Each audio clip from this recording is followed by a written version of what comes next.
Support for Carolina Business Review made possible by Sunoco, a global manufacturer of consumer and industrial packaging products and provider of packaging services, with more than 300 operations in 35 countries, headquartered in Hartsville since 1899. And by Business North Carolina Magazine. There's a place for those who subscribe to the theory that business doesn't have to be boring. Well, jazz diva and soul singer Sade once wrote lines in a song, "When every day is Christmas and every night is like New Year's Eve." Well, we're far from those days right now. Real estate value is still trying to find a bottom, and now federal legislators are playing chicken with the U.S. debt limit deadline. It seems we lurch from feeling pretty good about our economy to a stark drop in overall confidence. Well, regardless, happy summer, and welcome again to Carolina Business Review, the most widely watched source for Carolina business and public policy. Later on this edition, he is at the center of the budget storm in the Tar Heel State and is responsible for North Carolina's largest state agency, Health and Human Services Director Lanier Cansler. Major funding for Carolina Business Review provided by Grant Thornton, an international accounting, tax, and business advisory organization dedicated to serving middle-market companies. Grant Thornton, a passion for the business of accounting. And by Novant HEALTH, a not-for-profit group of hospitals and physician clinics, ranked as one of our nation's 10 best healthcare systems, caring for patients and communities in North and South Carolina. Major funding also by King & Spalding, an international law firm with over 800 lawyers in 13 offices worldwide, providing legal services to clients in the Carolinas and throughout the world. For more information, visit www.kslaw.com. This edition of Carolina Business Review was recorded June 24th, 2011. On this week's program, Emma Littlejohn of the Littlejohn Group, Jay Bryson of Wells Fargo Securities, and special guest Lanier Cansler, Secretary, North Carolina Department of Health and Human Services. Now, Chris William. Hello, welcome to our program. Happy summer, guys. It's officially summer. You feeling better about things now that it's summer, Jay? Feeling hotter, for sure. No pun intended, this would seem pretty predictable, but we do get, you talk about hotter, we do get these fits and starts about how we feel about how our business is going, not just the national economy, but here in the Carolinas. We feel like pretty good, and then something will come out about gas prices, or the Fed will say something, or we'll see that, wait a minute, real estate really hasn't bottomed yet. Where are we really? Well, keep in mind that all expansions go through these fits and starts, and that's nothing different here. I mean, I guess what is different is, recently we've been hit by a number of shocks. We had gasoline prices, we had Japan, we had any sorts of rumblings with Greece going on, and you overlay that with an economy that is still kind of sluggish and hungover from the housing downturn, and you're going to have these bouts of confidence coming and confidence, waning out again. So, but in general, the numbers, GDP numbers for the first quarter that were revised are 1.9% GDP growth. We're thinking we're probably looking at the same sort of thing in the second quarter as well. So it's an expansion. It's just an expansion. It's not real strong. Is this the new baseline? Is this how we're going to be? Is this the new economy now? We can't. No. When people say the new normal, that implies that 5 years from now we're still going to be having a 1.9% GDP growth rate. I don't think it's going to be like that. But the history would show whenever you go through a major asset price bubble, particularly when it relates to housing, the expansion that follows that, at least in the first few years, tends to be really slow. And so that's where we are right now. And 3-5 years from now, I think it will be different. I don't think it's going to be like we are now, but we've got a while to go yet, I think. Emma, it does seem that it's pretty amazing that, it's a little dramatic, but almost every time that we turn around, we seem to be looking for a bottom in real estate prices, and specifically residential real estate. Do you get that sense, being the inside baseball of real estate? And, you look at commercial, but you also look at residential. We're still looking for a bottom, aren't we? Absolutely. It's very rocky out there. Every asset class is seeing infusion of capital, but it's just so hard to acquire the real estate. And what are the core asset classes in real estate as you see them? Commercial, industrial, multifamily, Okay. and the for sale market. And there's still a tremendous amount of capital that wants to be in the Carolinas, that wants to deploy, but getting access to the assets is challenging. The exit strategies are hard to predict. So, and from an appraisal value standpoint, there's no confidence in that process, and there are very few transactions, so it takes longer to actually get anything acquired. So it's just, again, a matrix of issues that are not letting things normalize as quickly to values that are more stabilized. Okay. Not necessarily a bottom, because it's just going to be bumpy. Yeah, I'm sorry to interrupt you, but when you say getting access to the assets, do you mean that there are willing buyers, but there aren't willing sellers? There are so much of the properties that are tied up with litigation in the banking world, getting to them because there's so much to process, and so getting to the right people, getting the capital sources in front of the people, and actually being able to go through the process of acquiring. We're seeing some things move very quickly once it hits the priority sheet, but there's just so much to be dealt with still. Jay, are the residential sellers finally understanding that they aren't going to get what they had hoped to get for their house? I mean, there's some reality now. I think in general there is some reality, but you still have a very, very large foreclosure pipeline still coming at us, and that will, as those foreclosures continue to come, that's going to keep some downward pressure on prices, throughout the country. Let's go back to you just for a second here, Emma. Talk a little bit about, are there developments, and I throw this one out, we were talking right before the program, Columbia, the Bull Street project, developer Bob Hughes from upstate South Carolina has made a bid and has been approved to buy that project and develop it. That is a marquee project in a capital city like Columbia. What are some projects that are encouraging out there? Well, quite frankly, if you're talking about a large mixed-use redevelopment Not project, we're not seeing anything except the few places where there is already a need and there's some funding from public sources. We will see some things move forward. In some markets, there's a hotel demand based upon the tourist economy and conventions centers and other things. But there really is no vertical development on mixed use. I think people want to see it coming. I think the municipalities are preparing for those to come. However, right now, besides multifamily, which is getting lending, and there is interest in that from a variety of different investors, we'll see some of that as the kind of catalyst to some of these types of developments. Let me just switch pretty quickly to you, Jay, and talk a little bit about the debt limit that's being debated, at least the federal debt limit right now. How concerned are you that they are, fast and loose isn't the right way to say it, but maybe lawmakers aren't being as responsible as they should be about nailing down a decision, not just on the debt limit, but making some of the tough choices, and let's get past this. Are you concerned that this is going to keep the markets in a state of flux?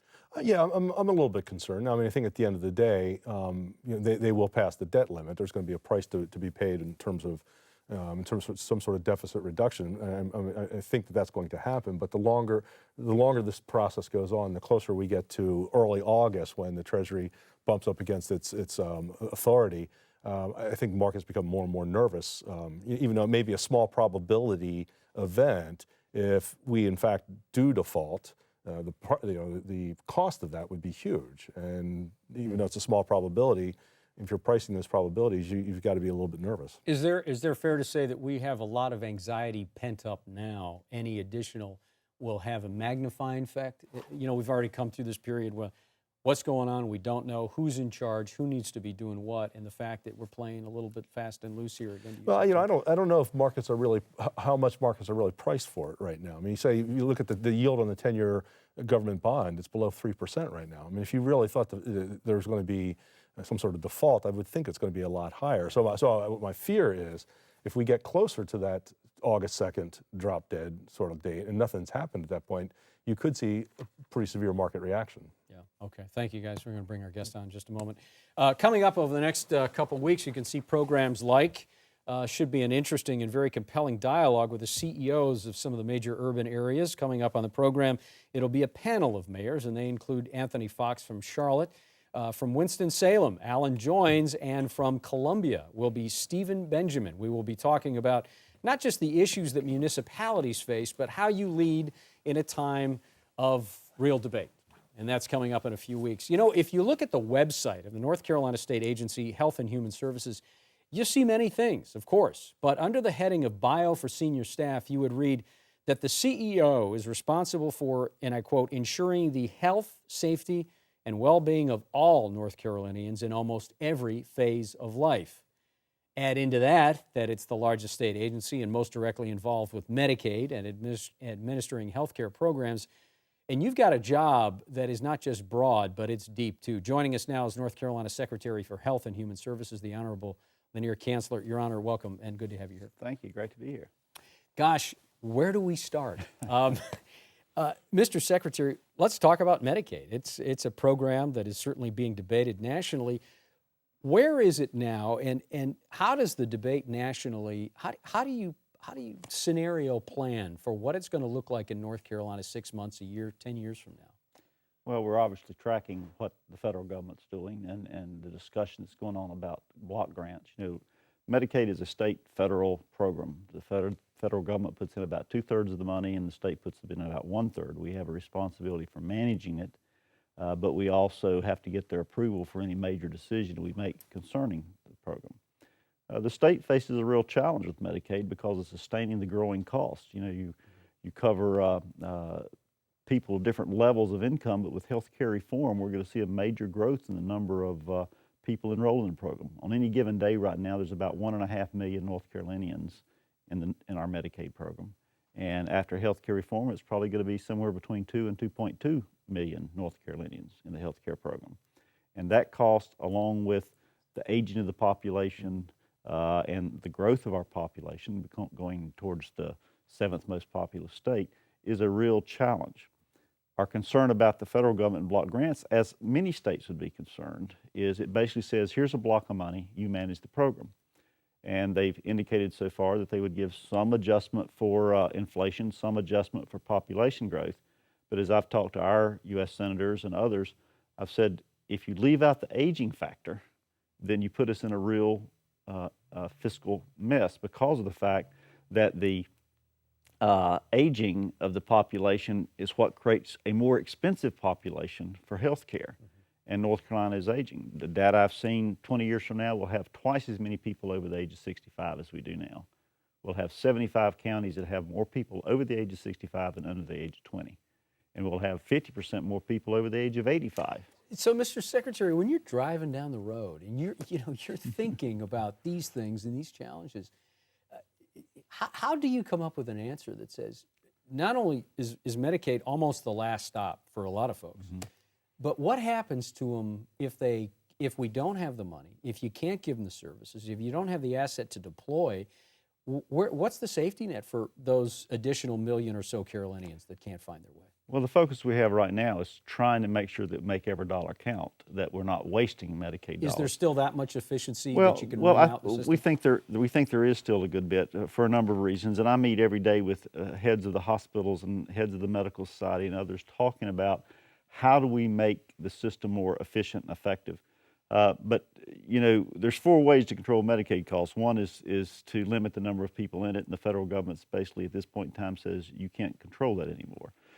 2 is to eliminate services, and that's a very difficult thing to do because you can eliminate a service like, say, podiatry, but then the diabetics who need foot assistance and foot care, if they don't get it there, either they're going to have more serious problems, which would be more expensive, or they'll go to some other care provider that may be more expensive, and so you have to be careful in dealing with services. 3rd way is to pay the providers less, and we're doing that. We're reducing providers and have for the last several years. But other than hospitals, providers don't have to serve Medicaid. And so when physicians start falling out of the system and they can't get access, then the Medicaid people go to the emergency departments, which is a lot more expensive. And then the 4th way is the way we manage care. And in North Carolina, we've used the Community Care Network, which is a network of 95% of all the primary care physicians in the state, working with public health, working with hospitals, working with the specialty physicians, in trying to make sure that the way we manage care is going to reduce costs. And that's also going to lead to the health information exchange and the ability to more readily exchange health information between providers to avoid duplication and improper care. Jay? Mr. Secretary, if I read between the lines correctly with what you just said, it doesn't sound like you would be in favor of a block grant program from the federal government because of the aging, factor that you'd lined out. Is there any benefits to a block grant program that you can, really work with? I'm not saying we wouldn't be in favor of some kind of block grant arrangement. It's just that it's got to have all the factors involved. The thing that the federal government is offering with the block grant discussion is greater flexibility in how we manage, greater flexibility with eligibles, greater flexibility with the services we provide, where we don't have to get federal approval on every decision we make. And that could be a good thing, because one of the most frustrating things is when you know a way that you can become more efficient, but you have to work through months of negotiations with the federal government to try to get the approval to do that. That flexibility could give us greater ability to manage, but the problem is the states, there are a couple states under special waivers right now that do this, but they're Rhode Island and other states that are small, not growing very rapidly, not having the same thing. And here we are, one of the fastest growing states in the nation, and we're very concerned that unless you have all the factors involved, all the flexibility in the world is just going to put us in a position that every year we're going to be trying to figure out, well, what do we cut next to stay within the block grant? In terms of in-migration, we see a significant percentage of that as older retirees, whether they're halfbacks or moving in, or trailing families. What kind of numbers are you seeing, and are people going to start thinking about the Carolinas as not a great place to be if our health care is impeded? Well, interesting enough, at this point in time, we're still probably one of the more liberal states with respect to Medicaid benefits. We cover seniors up to 100% of the federal poverty level. I think South Carolina covers them to 85% of the poverty level. And we know there is folks between that gap from South Carolina that ends up in North Carolina. Right. But Medicaid, again, is a federal program. So because they move into North Carolina and seek services, we can't deny it because they came from South Carolina. And so we're looking at how we can do some of these things differently. And there's been discussion in the legislature, well, why don't we go back to the 85%? Because 15 years ago, that's where we were. But again, the federal government says we can't reduce the eligibility levels now. And so even if the legislature decided they want to, right now we're restricted by the federal government with the ability to do that. So we know we have folks that may be from South Carolina that comes into Charlotte to get health care and then gets admitted to a nursing home in North Carolina because they're between that gap, and North Carolina will pay the cost where South Carolina may not. So that reputation that North Carolina has about being a little bit more generous when it comes to Medicaid, you cited that one measure, but is there some wiggle room for you to figure out how can we not be as generous but still be able to cover enough people? Well, that's a part of our discussion, and traditionally, up until this budget, the legislature basically controlled what kind of services we offered. They kind of outlined how we determined the reimbursement, and they outlined what the eligibility was for the program. In this particular budget, they've said, here's the budget, here's what we want you to do. You got to live within budget, and if you can't, then we want you to cut rates or cut services or whatever. And so I'm looking right now at what we can do, because it's going to be a tough budget to achieve, and how we might be able to modify services. And in the legislation, some of the things that's been done is like with adult dental, and there's different rules for children versus adult. With adult dental, we'll only provide services when there is a problem. It will not be the normal get your checkup and do those kind of things. There'll actually have to be a problem. Same kind of thing happens with optical. And so the concern is we're moving because you don't have to deal with preventive, but we're trying to keep the services in place for the crisis, but we'll probably have more crisis services because we're not doing the preventive. And that's the balance of all of this. I realize this is a different program, but if you were in Washington, what sort of things would you be looking at in terms of Medicare reform? What really makes sense there? Well, if I could answer the question, I would be a very wealthy man, because that's the challenge, and it's the challenge at the state and the federal level. We are, with the community care network of our primary care, the Department of Health and Human Services in North Carolina, are working closely with the Centers for Medicare and Medicaid Services, looking at how we may do some pilots with respect to our form of medical home with the CCNC network. If you start managing Medicare the way we're managing Medicaid, then you also increase the ability to build a stronger infrastructure of technology and everything to do what we need to do. And I think one of the things we've got to do, and I've been trying to do this in the department itself, is instead of having all these silos of services, is really try to serve the whole person in a more unified form, and that way you avoid duplication of efforts. And I think that's what we've got to do with Medicaid and Medicare. And then in North Carolina, we're going to have almost a fourth of the state in Medicaid. Then you add 700,000 or 800,000 people that's in the state employees health plan. You add another 100 and some thousand children who's in CHIPS. We're approaching a third of the state will be covered by some kind of insurance that's sponsored by state government by 2014. We've got to start looking at how we do all those things as a whole and manage them more on a collaborative basis rather than everything being done separately and duplicating efforts and sometimes duplicating costs. Yeah, and let me follow up quickly. Sorry for this, Emma. Just let me jump in here. Let me follow up quickly because you were in the General Assembly. You have a sense of how the hot dogs are made, so to speak. What are the conversations, at least that you can admit to? I don't mean it that way, Mr. Secretary, but what are some of the conversations that you might have or want to have, or what advice would you give some of your former colleagues that are now making the budget? Republican-controlled, certainly, first time in 100 years. But what would you like to see done differently? Well, I think the challenge when it comes to health care overall is I think everybody agrees that we've got to find a way to better manage the system. But we tend to do it in jumps and starts and quick changes, and it's hard for a system to adapt to quick changes in business or anything else. And I'm a CPA, I know that process.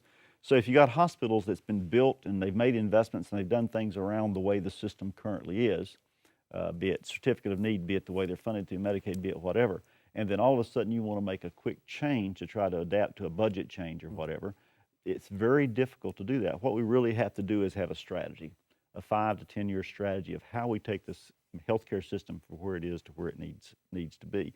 And I think everybody wants to do that. It's just when you mix all the politics into it, it's very difficult to start making those difficult decisions of where we're going to go. But sooner or later, we're going to have a really tough time sustaining our healthcare system, sustaining these programs in North Carolina, unless we find ways to be more efficient and effective in what we do. How does all this affect relocation? Job growth is what we need to spur our housing and other economic initiatives. So how does it affect us from a relocation? How does the business community look at where we are from?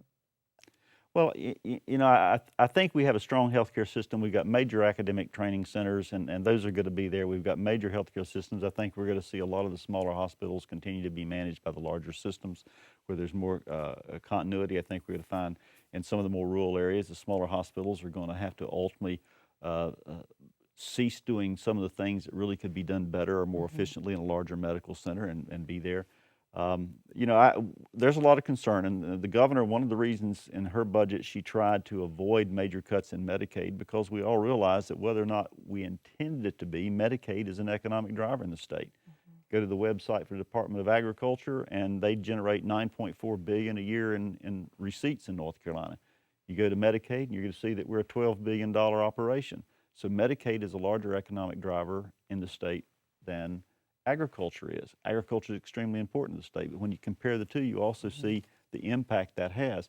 And that's a concern. And one of the reasons we've tried to minimize what kind of reductions there may be in Medicaid. But I don't see us having a weaker healthcare system, but we've got to have a smarter healthcare system.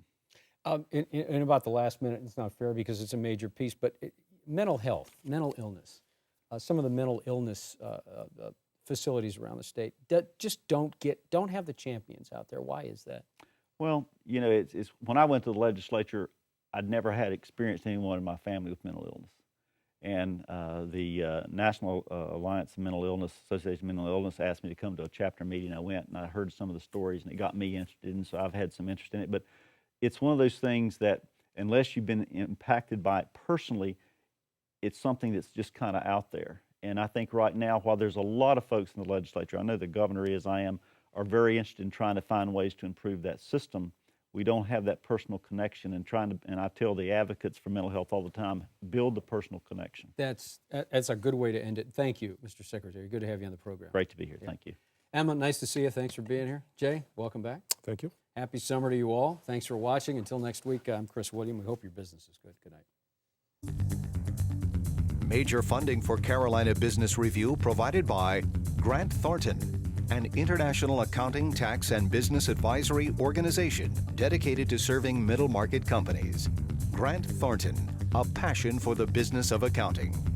And by Novant HEALTH, a not-for-profit group of hospitals and physician clinics, ranked as one of our nation's 10 best healthcare systems, caring for patients and communities in North and South Carolina. Major funding also by King & Spalding, an international law firm with over 800 lawyers in 13 offices worldwide, providing legal services to clients in the Carolinas and throughout the world. For more information, visit www.kslaw.com. Additional funding provided by Business North Carolina Magazine. There's a place for those who subscribe to the theory that business doesn't have to be boring.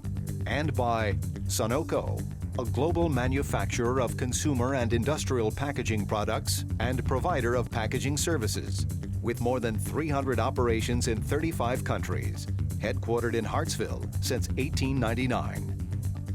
And by viewers like you. Thank you. You may write us at Carolina Business Review, 3242 Commonwealth Avenue, Charlotte, North Carolina, 28205.